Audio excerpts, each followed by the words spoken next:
Hi friends, कैसे हैं आप लोग। मैं हूं ताहिर परवेज और आप देखना शुरू कर चुके हैं मेरा YouTube channel CM classes. CM class में आज हम लेकर के आए हैं स्पीड और वेलोसिटी। क्योंकि हम काइनेमेटिक्स के बारे में यहाँ पे डिस्कस कर रहे हैं, तो उसमें ये महत्वपूर्ण उसका एक टॉपिक है स्पीड और वेलोसिटी। ठीक है, स्पीड और वेलोसिटी सिंपली जो लोग इसके कॉन्सेप्ट को नहीं समझते हैं या जो स्टडी नहीं कर रहे होते हैं वो सिंपली दोनों को एक ही समझते हैं। बट फिजिक्स में बहुत छोटी छोटी चीजों का भी डिफरेंस हम कैलकुलेट करते हैं, तो इसलिए स्पीड और वेलोसिटी दोनों दो अलग अलग चीजें होती हैं। ठीक है, स्पीड का जो कनेक्शन है, स्पीड का जो कनेक्शन है वो डिस्टेंस से है। ठीक है, स्पीड क्या है, डिस्टेंस से रिलेटेड है, और वेलोसिटी क्या है, डिस्प्लेसमेंट से रिलेटेड है। डिस्प्लेसमेंट, ठीक, ये है हमारी दूरी, ये दूरी से संबंधित है और ये विस्थापन से संबंधित है। ठीक, विस्थापन, और जहां विस्थापन आएगा, जहां डिस्प्लेसमेंट आएगा, वहां डायरेक्शन होगी। ठीक, जब डायरेक्शन होगी तो ये क्या हो जाएगा, एक वेक्टर क्वांटिटी हो जाएगा। ठीक, वेक्टर, और यहां पे डायरेक्शन से कोई लेना देना नहीं है, तो इसलिए ये क्या हो गई, एक स्केलर क्वांटिटी हो गई। जिस तरीके से दूरी क्या है, एक स्केलर क्वांटिटी है, उसी तरीके से स्पीड भी है, वो भी एक स्केलर क्वांटिटी। ठीक, ये तो एक रहा। अब आइए समझते हैं कि स्पीड क्या होता है। ठीक, स्पीड क्या है, अब दोनों को हम बारी बारी से समझते हैं। स्पीड, सबसे पहले हम चलते हैं स्पीड।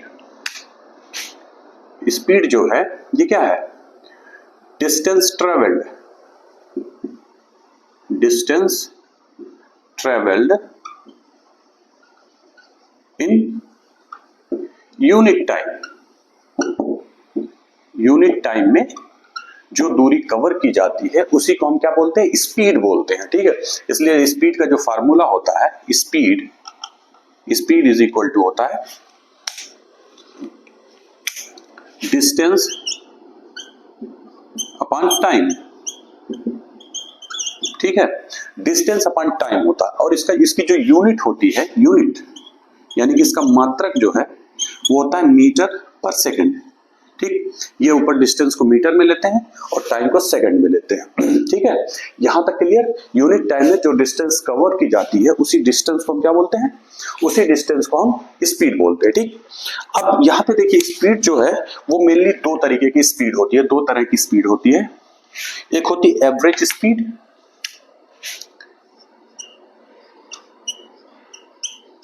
एवरेज स्पीड, ठीक, और दूसरी है instantaneous speed, instantaneous.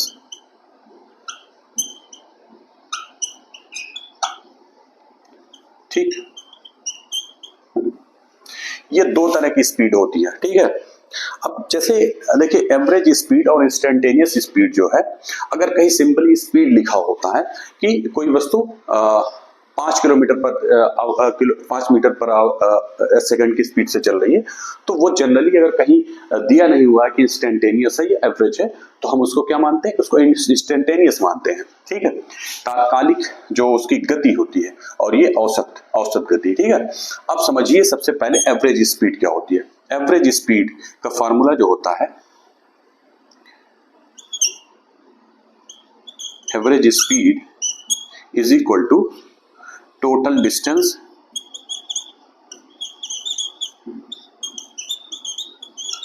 Upon total time. ठीक, टोटल डिस्टेंस कवर्ड जो होगी और जो टोटल टाइम लगेगा उसको हम क्या करेंगे, उनका रेशियो ले लेंगे, तो हमारा एवरेज स्पीड आ जाएगा। आप समझिए इसको, जैसे ये कोई स्टेशन ए है, ये कोई स्टेशन बी है, ये कोई स्टेशन सी है।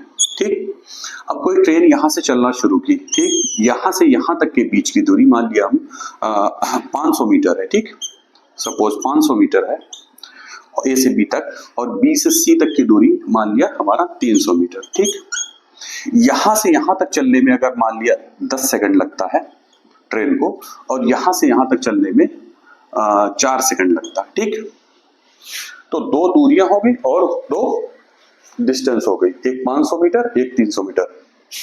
ठीक है, यहां तक कोई डिस्टेंस दिक्कत नहीं। अब हम एवरेज स्पीड जब निकालेंगे, एवरेज स्पीड निकालेंगे तो टोटल डिस्टेंस इस फार्मूले के हिसाब से टोटल डिस्टेंस यानी 500 प्लस 300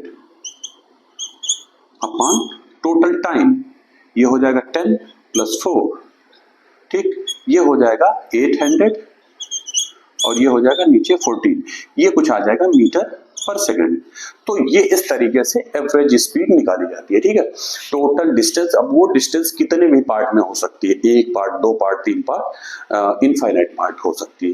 तो हर पार्ट को, हर हिस्से को कवर करने में जो समय लगेगा, कुछ ना कुछ समय लगेगा, तो हर पार्ट को जोड़ लेंगे उसकी डिस्टेंस, ठीक, और नीचे जो है जिन अलग अलग पार्टों में जो समय लगा है उन समय को जोड़ लेंगे, उनका रेशियो ले लेंगे, यानी ऊपर डिस्टेंस टोटल और नीचे टोटल टाइम। तो ये हमारी स्पीड निकलेगी और वो कौन सी स्पीड होगी, एवरेज स्पीड, ठीक। अब आइए हम देखते हैं इंस्टेंटेनियस स्पीड क्या होती है। Instantaneous speed, instantaneous speed, instantaneous speed, instantaneous speed जो होती है इसको बोलते हैं rate of change of distance with respect to time, समय के सापेक्ष डिस्टेंस यानी दूरी में जो परिवर्तन होता है उसी को हम इंस्टेंटेनियस स्पीड कहते हैं। आप समझिए इसको, इंस्टेंटेनियस का मतलब ये होगा कि बहुत लिमिटेड टाइम, बहुत छोटे समय के लिए, बहुत ही छोटे, यानी कि अगर हम टाइम लें सपोज डेल्टा टी, तो डेल्टा टी इतना छोटा हो कि लगभग वो जीरो के बराबर हो, जीरो नहीं होगा बट जीरो के एकदम close to the zero, 10 to 0, ये डेल्टा टी 10 to 0, ठीक है। अगर ऐसी सिचुएशन हो कि मतलब जैसे हम ये कहें कि 10वें सेकंड पे या 8वें सेकंड पे क्या स्पीड थी, वो मतलब तात्कालिक जो 10वां सेकंड जैसे ही आया उस पॉइंट पर, उस बिंदु पर किसी भी ऑब्जेक्ट की जो स्पीड थी उसी को हम क्या कहेंगे, इंस्टेंटेनियस स्पीड कहते हैं। तो अब देखिए इसको जो हम इंडिकेट करते हैं dx अपॉन dt, ठीक, dx अपॉन dt, यानी कि बहुत छोटा, dt जो है वो बहुत छोटा समय है, बहुत छोटा ही समय, मतलब एकदम जीरो के वेरी क्लोज टू जीरो, मतलब जीरो नहीं है बट जीरो के बहुत ही निकट है। तो उतने कम समय में जो स्पीड थी, जो rate of change of distance था, यानी बहुत छोटा, ये जो चेंज dx जो है यानी चेंज इन डिस्टेंस, वो जो है उसी को हम क्या कहेंगे, इंस्टेंटेनियस स्पीड कहेंगे, ठीक है। अच्छा, यहां पे देखिए एवरेज स्पीड और इंस्टेंटेनियस स्पीड में जो फर्क आता है, जो क्वेश्चंस में हमको कई बार समझ में नहीं आता कि ये इंस्टेंटेनियस की बात कर रहा है या कि एवरेज की बात कर रहा है, ठीक है। तो उसका एक कॉमन सा पकड़ने का, उसको डिफरेंस को पकड़ने का एक सिंपल सा ये है कि एट टाइम टी, या टी की जगह मतलब कुछ भी हो सकता है, एट टाइम टी, जब एट लगा हो तो आप समझ लो कि वो इंस्टेंटेनियस की बात कर रहा है, ठीक है। और जब इन कहा जाए, इन टाइम टी, जब इन टाइम टी कहा जाए तो वो एवरेज की बात होगी कि मतलब 10 सेकंड में कितनी दूरी कवर किया, 20 सेकंड में कितनी दूरी कवर किया। लेकिन अगर कहा गया कि 20वें सेकंड पर जैसे ही 20 सेकंड पूरा हुआ उस समय क्या स्पीड थी, तो वो तात्कालिक, वो इंस्टेंटेनियस स्पीड हो गई। तो ये दोनों में फर्क है, ठीक है। इसको dx अपॉन dt को ये देखिए, ये क्या आएगा, ये एवरेज, ये हमारा आ जाएगा एवरेज, सॉरी इंस्टेंटेनियस, ये क्या है, एस इंस्टेंटेनियस। इंस्टेंटेनियस जो हमारी स्पीड होगी वो dx अपॉन dt हो जाएगी, ठीक है। आइए अब हम समझते हैं वेलोसिटी के बारे में, ठीक है। वेलोसिटी क्या है, वो सिंपली बस स्पीड है, बस इसमें क्या होता है, एक डायरेक्शन का कॉन्सेप्ट जुड़ जाता है। तो यहाँ पे हमने बताया जैसे स्पीड का मतलब है, सिंपली स्पीड का अर्थ है हाउ फास्ट, मतलब कोई भी ऑब्जेक्ट है, कोई भी वस्तु है, कितनी तेज वो चलती है, हाउ फास्ट, ठीक है, हाउ फास्ट। यहां पे दो चीजें होती है, हाउ फास्ट तो है ही है, मतलब कितनी तेज वो चलती है, कोई भी ऑब्जेक्ट है कितने तेज चलती है, प्लस एक चीज और जुड़ जाती है, वेयर, मतलब उसकी डायरेक्शन क्या है, यानी कि स्पीड तो है ही है और डायरेक्शन भी है, यानी कि ये क्या है, स्पीड है प्लस डायरेक्शन, ठीक है। ये वेलोसिटी की बात मैं कर रहा हूं। वेलोसिटी में क्या है कि उसमें एक और शब्द जुड़ जाता है, वेयर, मतलब किस दिशा में कोई भी ऑब्जेक्ट चल रही है, किस स्पीड से चल रही है, ये तो एक अलग विषय हो गया, उसके साथ साथ वो किस दिशा में चल रही है ये महत्वपूर्ण हो जाता है, ठीक। तो स्पीड में हम जनरली स्टडी करते हैं कि कोई ऑब्जेक्ट कितनी तेज चल रही है, कितनी स्लो चल रही है, वो चीज हो गई। लेकिन इसमें क्या, वेलोसिटी में हम एक चीज और उसमें ऐड कर देते हैं कि वो तेज और स्लो जो चल रही है वो तो चल ही रही है, उसके अलावा उसकी डायरेक्शन क्या है, ठीक है। तो ये यहाँ पे ऐड हो जाता है। तो जैसे हमने यहाँ पे स्पीड में दो तरह की स्पीड बताई, इंस्टेंटेनियस और एवरेज स्पीड, इसी तरीके से यहाँ पे भी दो तरह की वेलोसिटी होती है। पहली है एवरेज वेलोसिटी, एवरेज वेलोसिटी, और दूसरा है इंस्टेंटेनियस वेलोसिटी, ठीक।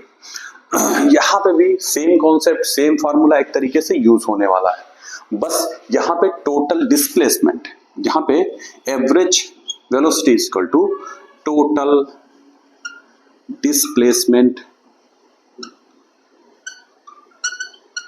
अपॉन टोटल टाइम, ठीक। Total displacement upon total time, क्योंकि वेलोसिटी क्या होती है, इस velocity rate of change of displacement, displacement यानी विस्थापन परिवर्तन की दर, ठीक है।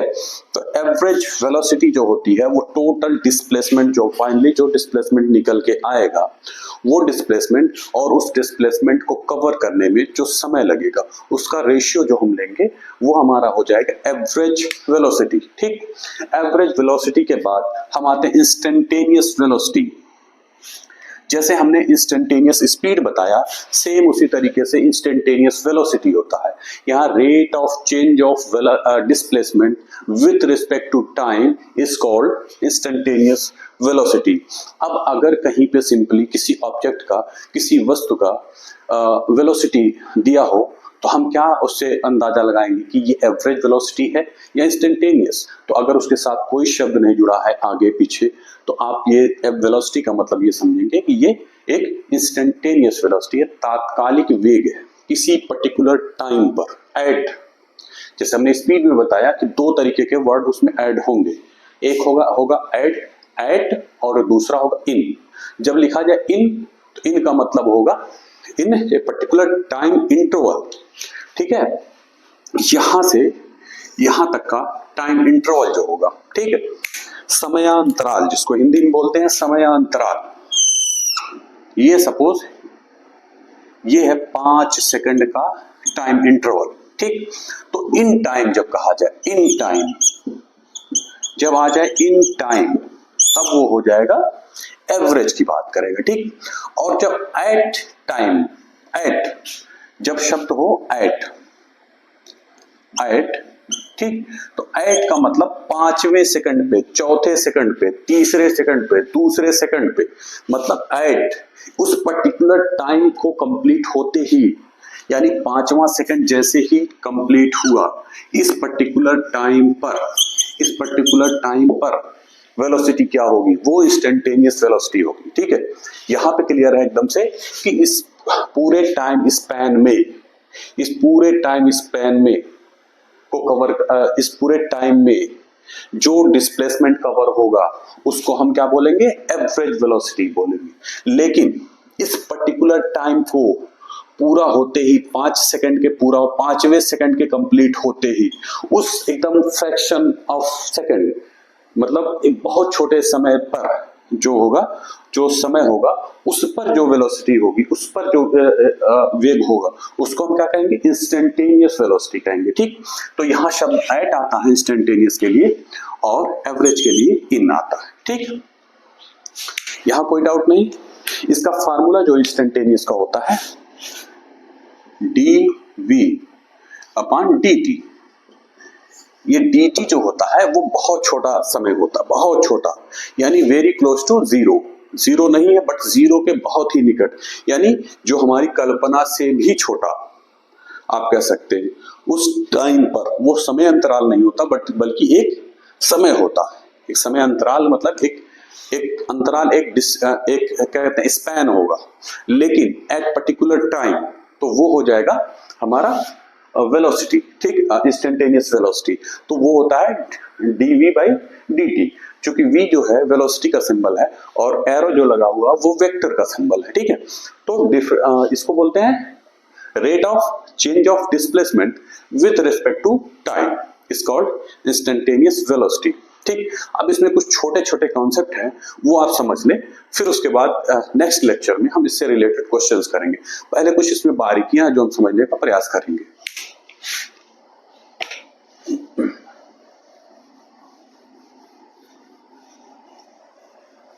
हमने बताया अभी कि जो स्पीड का फार्मूला होता है,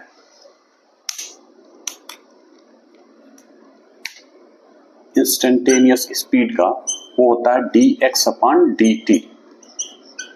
तो इससे एक चीज क्लियर हुआ, जो हमारा ये एवरेज इंस्टेंटेनियस स्पीड है, इंस्टेंटेनियस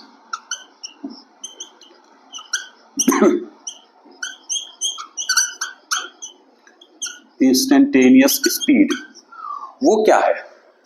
ये क्या है? ये क्या है?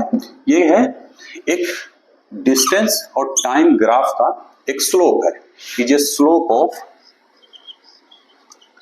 ऑफ डिस्टेंस टाइम ग्राफ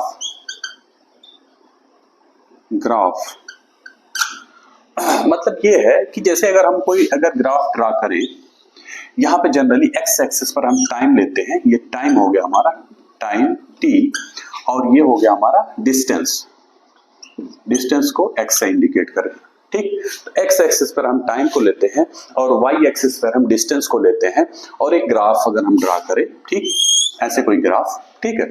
तो इसका जो स्लोप होगा, स्लोप मतलब tan थीटा की वैल्यू, यहां पे अगर देखा जाए थीटा, तो tan थीटा जो होता है वही तो स्लोप होता है। तो tan थीटा ये बहुत छोटी क्या है, डिस्टेंस है, dx है, ठीक, और ये बहुत छोटा टाइम अंतराल है, टाइम बहुत छोटा सा टाइम, ठीक है। तो ये dx अपॉन dt जो होगा वही क्या हो जाएगा हमारा, वही स्लोप होता है। तो dx upon perpendicular upon base, tan theta की वैल्यू जो होती है वो परपेंडिकुलर अपॉन बेस। तो स्पीड जो हो गई, इंस्टेंटेनियस स्पीड जो होती है वो डिस्टेंस टाइम ग्राफ का एक स्लोप होता है, ठीक, tan थीटा होता है। इसी तरीके से वेलोसिटी में भी इंस्टेंटेनियस वेलोसिटी भी क्या होती है, इंस्टेंटेनियस वेलोसिटी जो होगी वो क्या होता है, dv अपॉन dt। ये क्या होता है, graph of slope of displacement time graph. Displacement time graph का ये क्या है, एक स्लोप है। जैसे tan थीटा, हम बताते हैं tan थीटा जो होता है वो स्लोप है, तो ये होगा dv अपॉन dt, ठीक है।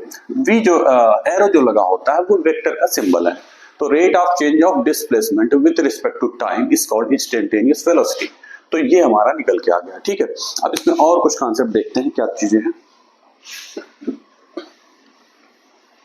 एवरेज स्पीड जो होती है, एवरेज स्पीड वो पाथ के लेंथ पर डिपेंड करती है, depends upon the length of path की लंबाई पर एवरेज स्पीड डिपेंड करती है। जबकि एवरेज वेलोसिटी जो होती है वो पाथ की लंबाई पर डिपेंड नहीं करती है। क्यों? क्योंकि आपने पढ़ा है और हमने स्टार्टिंग में बताया भी था कि जो डिस्प्लेसमेंट होता है वो इनिशियल और फाइनल पोजीशन को इंडिकेट सिर्फ करता है, वो लेंथ ऑफ पाथ को डिफाइन नहीं करता है। तो जो चीजें डिस्टेंस से निकल के आएंगी, जाहिर सी बात है क्योंकि डिस्टेंस जो है पाथ की लंबाई पर डिपेंड करती है, तो उससे डिराइव होकर के जो भी चीजें आएंगी वो पाथ की लंबाई पर डिपेंड करेंगी, ठीक। और जो चीजें पाथ की लंबाई पर डिपेंड नहीं करती हैं, उनसे निकल के डिराइव होकर के जो फार्मूले आएंगे वो भी पाथ की लंबाई पर डिपेंड नहीं करेंगे।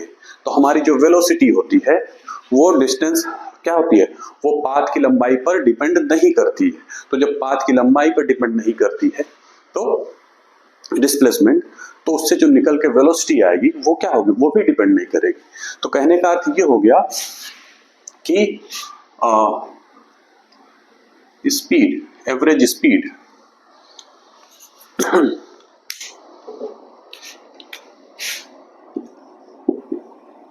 एवरेज स्पीड डिपेंड्स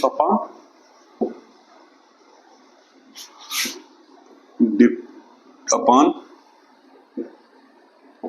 पाथ, जबकि वेयर बट क्या है, वेलोसिटी डज नॉट,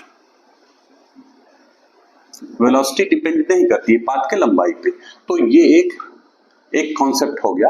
कहीं statement type question, assertion type के क्वेश्चंस अगर आते हैं तो ये एक कॉन्सेप्ट के तौर पर यूज कर सकते हैं आप, या इसका यूज वहां देखने को मिल सकता है। एक चीज और देखिए, जो इंस्टेंटेनियस स्पीड होती है, तात्कालिक जो गति होती है, किसी भी क्षण किसी पर्टिकुलर टाइम पर जो गति होती है, उस पर्टिकुलर टाइम पर जो वेग होता है, यानी कि इंस्टेंटेनियस वेलोसिटी जो होती है, उसके मैग्नीट्यूड के बराबर होती है। आइए इसको समझते हैं इस चीज को। Instantaneous instantaneous speed is equal to mod of instantaneous velocity, ठीक है। ये चीज, ये सत्य है, ठीक है। यानी कि ये अगर dx अपॉन dt की अगर हम बात करें तो ये किसके बराबर होगा, dv अपॉन dt, क्योंकि ये इतने कम समय के लिए होता है कि वहां पे डायरेक्शन का कोई मतलब नहीं रह जाता, एक फ्रैक्शन ऑफ टाइम, मतलब वो टाइम इंटरवल है ही नहीं। एक तरीके से कह सकते हैं जो इंस्टेंटेनियस वेलोसिटी है वो टाइम इंटरवल है ही नहीं उसके नीचे, बल्कि ये टाइम इंटरवल नहीं है, बल्कि एक पर्टिकुलर टाइम है, एक पर्टिकुलर फिक्स टाइम, उस टाइम पर क्या वेलोसिटी होगी। तो इसलिए यहाँ पे इतना ये मतलब छोटा होता है टाइम कि यहाँ पे वेलोसिटी का, यहाँ पे जो इसकी डायरेक्शन है उसका डायरेक्शन का कोई मतलब नहीं रह जाता। और जब आप जानते ही है कि जब वेलोसिटी में से डायरेक्शन निकाल दिया जाए तो वो स्पीड ही हो जाता है।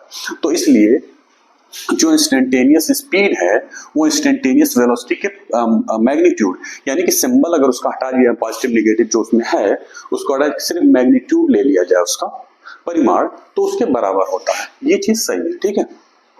लेकिन एवरेज स्पीड की अगर हम बात करें और एवरेज वेलोसिटी, ठीक है, एवरेज स्पीड और average velocity, average speed is equal to mod of या magnitude of average velocity। ये हमेशा सही नहीं है। ये क्या है, हमेशा सही नहीं है। ये केवल और केवल तब सही है जब कोई ऑब्जेक्ट एक स्ट्रेट लाइन में, एक सीधी रेखा में चल रही होती है। उस केस में क्या होता है, स्पीड और वेलोसिटी बराबर होती है, क्योंकि डायरेक्शन का कोई इश्यू नहीं है, डायरेक्शन चेंज नहीं होती है। तो अगर एक स्ट्रेट लाइन में कोई ऑब्जेक्ट, कोई वस्तु चल रही होती है तो उस टाइम पे क्या होता है, एवरेज स्पीड और एवरेज वेलोसिटी बराबर होती है, क्योंकि डायरेक्शन चेंज नहीं होता, इसलिए वेलोसिटी चेंज नहीं होती है, और डिस्टेंस जो होता है वो डिस्प्लेसमेंट के बराबर होता है। तो उस टाइम ये सही है। बट अगर डायरेक्शन चेंज हो गई, ठीक है, डायरेक्शन चेंज हो गई, सपोज ए से कोई ऑब्जेक्ट चला और वो बी तक गया, ठीक, और फिर बी से वापस से घूम करके ए पर आ गया, ठीक, तो यहां पे एवरेज स्पीड तो कुछ हो जाएगी। अगर ये x है, ठीक है, दूरी ए बी के बीच की दूरी x है और जाने में टाइम t लगता है, ठीक है, तो आने में भी टाइम t लगता है, तो आने में भी x दूरी कवर होगी, तो यहाँ एवरेज स्पीड कितनी हो जाएगी, एवरेज स्पीड, हमने एवरेज स्पीड का फॉर्मूला बताया total distance upon total time, यानी 2x, दोनों दूरी मिलकर के 2x हो गई, दोनों टाइम 2t, तो यानी x अपॉन t हो जाएगा, ठीक। लेकिन वेलोसिटी क्या हो जाएगी, वेलोसिटी तो क्या बोलते हैं एवरेज वेलोसिटी, या वेलोसिटी क्या है, rate of change of displacement with respect to time, time के हिसाब से उसके डिस्प्लेसमेंट में क्या चेंज होता है। यहाँ पे देखिए जब कोई ऑब्जेक्ट चल करके वापस अपने ही स्थान पे रिटर्न आ जाती है, उस केस में डिस्प्लेसमेंट क्या होता है, डिस्प्लेसमेंट जो होता है वो जीरो हो जाता है, और जब डिस्प्लेसमेंट जीरो है तो 0 upon t is equal to 0, यानी उसकी एवरेज वेलोसिटी जीरो हो गई, ठीक। तो इसलिए एवरेज वेलोसिटी और एवरेज स्पीड कभी भी क्या है, अगर हमेशा ये बराबर नहीं होती, अगर स्ट्रेट लाइन में दोनों चल रहा है, अगर स्ट्रेट लाइन में कोई ऑब्जेक्ट चल रही है तो एवरेज स्पीड और एवरेज वेलोसिटी जो है बराबर होगी, एवरेज वेलोसिटी का जो मैग्नीट्यूड होगा वो एवरेज स्पीड के बराबर होगा। लेकिन अगर डायरेक्शन का इश्यू क्रिएट हुआ कि उसकी डायरेक्शन चेंज हुई तो ऑटोमेटिकली वेलोसिटी क्या होगी, वो चेंज हो जाएगी और वो एवरेज स्पीड के बराबर नहीं रह जाएगी। तो ये एक बहुत महत्वपूर्ण कॉन्सेप्ट है, इसको आप समझने का प्रयास करें।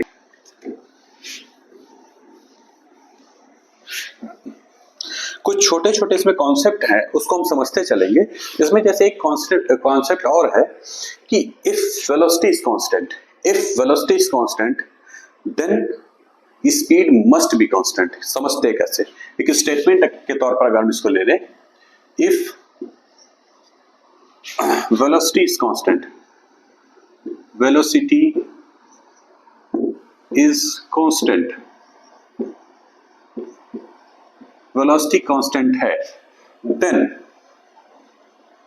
Speed must be constant.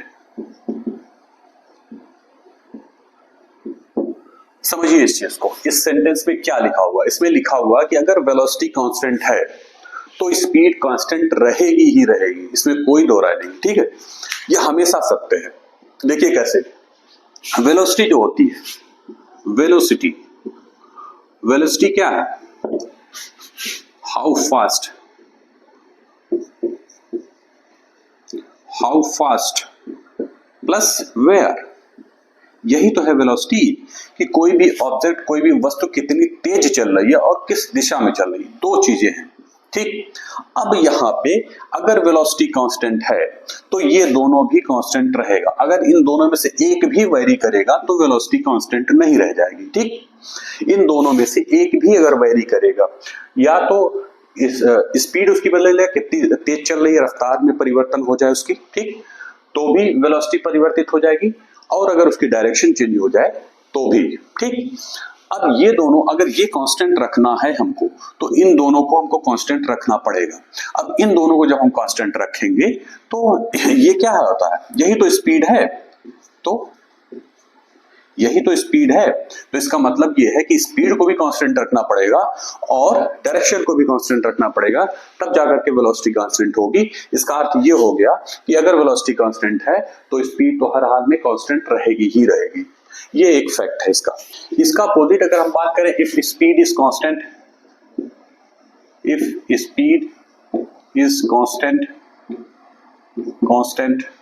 Then velocity क्या होगी, मे बी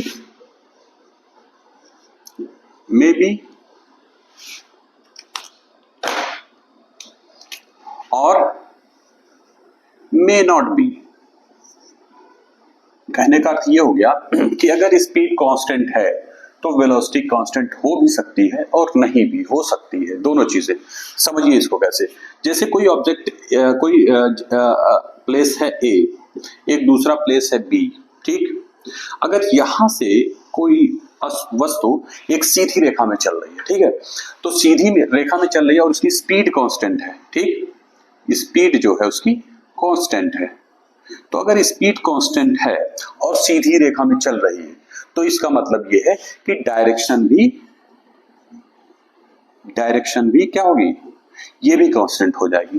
तो अगर स्पीड तो कांस्टेंट है ही है इसके हिसाब से, और डायरेक्शन चूंकि सीधी रेखा में चल रही है तो डायरेक्शन भी कांस्टेंट है, तो इस केस में क्या होगा, वेलोसिटी कांस्टेंट हो जाएगी, ठीक। लेकिन अगर डायरेक्शन चेंज हुई तो स्पीड के कांस्टेंट रहने के बावजूद भी क्या हो जाएगा, वेलोसिटी चेंज हो जाएगी। ठीक, तो इसीलिए यहाँ पे लिखा हुआ है कि स्पीड अगर कांस्टेंट है तो इसका कतई मतलब नहीं है कि वेलोसिटी कांस्टेंट ही रहेगी। वेलोसिटी कांस्टेंट हो भी सकती है या नहीं भी हो सकती है। अगर स्ट्रेट लाइन में चलेगी ऑब्जेक्ट तो वेलोसिटी भी कांस्टेंट रहेगी क्योंकि डायरेक्शन चेंज नहीं होगी। लेकिन अगर वो सीधी रेखा में ना चल करके, स्ट्रेट लाइन में ना चल करके उसकी डायरेक्शन अगर चेंज होगी तो वेलोसिटी ऑटोमेटिक चेंज हो जाएगी। ठीक,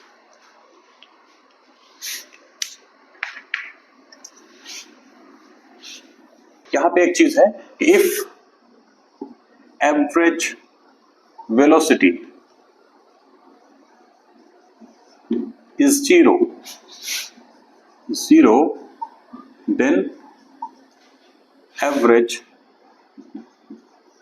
speed may be or may not be zero। इसको आइए समझते हैं, इसमें क्या क्या लिखा हुआ है कि एवरेज स्पीड अगर, एवरेज वेलोसिटी अगर जीरो है तो ऐसा भी हो सकता है कि एवरेज स्पीड भी जीरो हो, या ऐसा हो सकता है कि एवरेज स्पीड ना जीरो हो। ठीक है, समझते हैं इसको, कैसे देखते हैं। देखिए, एवरेज वेलोसिटी जीरो कैसे होगी, velocity is equal to zero. Zero कैसे हो सकती है? ठीक, या तो ऑब्जेक्ट मूव ही ना करे, जब ऑब्जेक्ट मूव नहीं करेगी तो डिस्प्लेसमेंट ऑटोमेटिक जीरो रहेगा, उस केस में क्या होगा, उसकी वेलोसिटी जीरो हो जाएगी। ऐसा भी हो सकता है कि वस्तु चल रही हो, कुछ दूरी चलने के बाद वापस अपने स्थान पे आ जाती हो, तो भी डिस्प्लेसमेंट जीरो होगा। ठीक है, तो अगर ऑब्जेक्ट चल नहीं रही है, ठीक है, object is not in motion, object जो है, object is not in motion यानी रेस्ट में,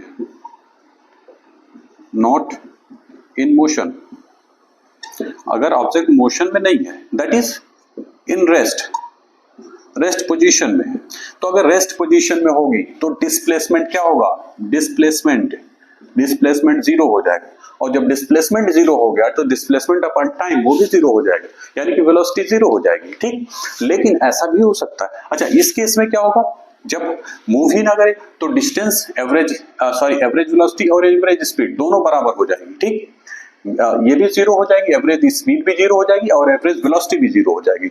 लेकिन अगर कोई ऑब्जेक्ट किसी एक बिंदु से दूसरे बिंदु पे जाती है और फिर वापस से लौट करके पहले बिंदु पर आ जाती है, तो उस केस में डिस्प्लेसमेंट तो जीरो रहेगा बट डिस्टेंस जीरो नहीं रहेगी, और जब डिस्टेंस जीरो नहीं रहेगी तो उस केस में एवरेज स्पीड भी जीरो नहीं रहेगी।